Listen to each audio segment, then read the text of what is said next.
If you've tried every treatment, every stretch, every supplement, and nothing seemed to help your pain, your emotions might be the missing piece.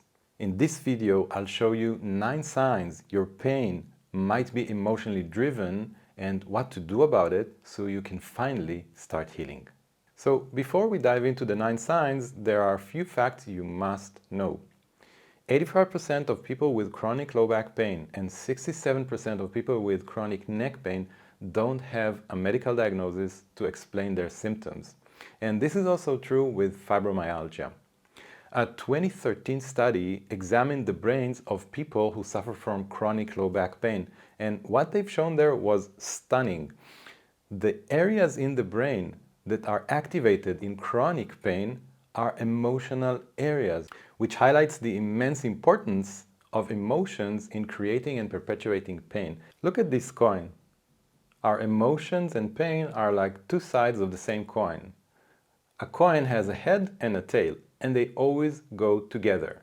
In the same way, our emotions and pain always go together. They're like two sides of the same coin. In my 19 years as a medical doctor, I've seen thousands of people who healed from pain through addressing their emotions. So let's go now into the 9 signs. An important note, pain could also be a sign of more serious medical diagnosis in the body. So before considering the role of emotions, you must always consult with your healthcare practitioner to rule out more serious conditions. For some questions, if you answer yes, it means almost certainly that emotions play an important part in creating your pain and also releasing you from it. So the first question is, do you experience chronic or recurrent pain in your back, neck, or buttocks? Sometimes it could radiate to an arm or a leg without a medical history of trauma, injury, or other diagnosed medical conditions. The second question is there a mismatch between imaging results like MRI, CT scan, or X-rays and your symptoms? A mismatch could be that in spite of pain, your results come back normal, or a herniated disc is seen to the right, but your symptoms are on the left side of the body.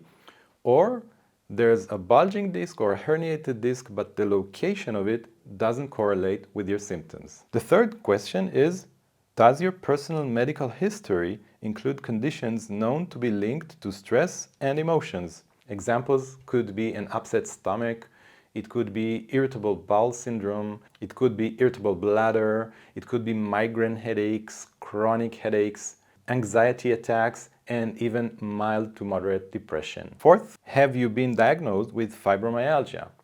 If you've been diagnosed with fibromyalgia, it means that almost always your symptoms will be related or connected to your emotions, and through processing your emotions, you will be able to help yourself. The fifth question is, did your symptoms appear around the time of a significant emotional event in your life? This could be, for instance, around the time in which you've experienced financial difficulties.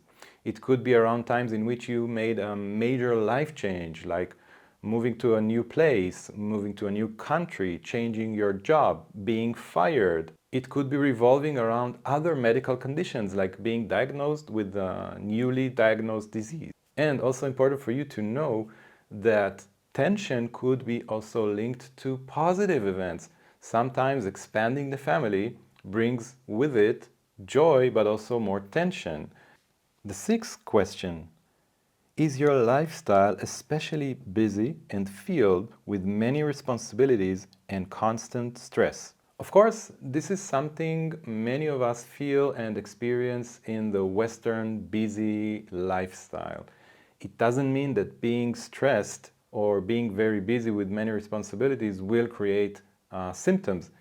It's simply another layer, and when it accumulates and adds on other layers, it can tilt our condition or shift our condition towards creating tension-related symptoms. Seventh question, have you experienced a significant past trauma either in adulthood or childhood?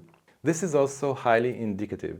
If you have experienced a trauma either in your adult life or in your childhood, chances are that symptoms that you develop might be connected to emotions and tension.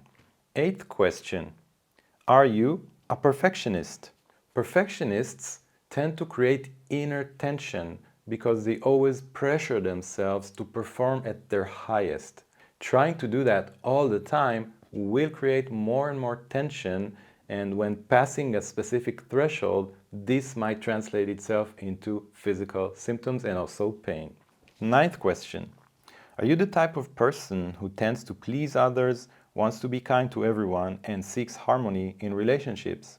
This is also very positive, but it also has a negative side, because wanting to please others and be in harmony all the time can lead people to suppressing their emotions, and suppression over time creates inner tensions that can turn and convert themselves into pain and other symptoms. So now the results. If you've said more yes than no, chances are that emotions do play a role in your pain. And if you want to start addressing that correctly, I've prepared exactly for that a starter kit for you with a few meaningful resources. So check the link below this video. If you're struggling with pain and you want to learn more about the connection between emotions and pain and how to identify the right emotions, watch this video here. It will teach you more about this subject.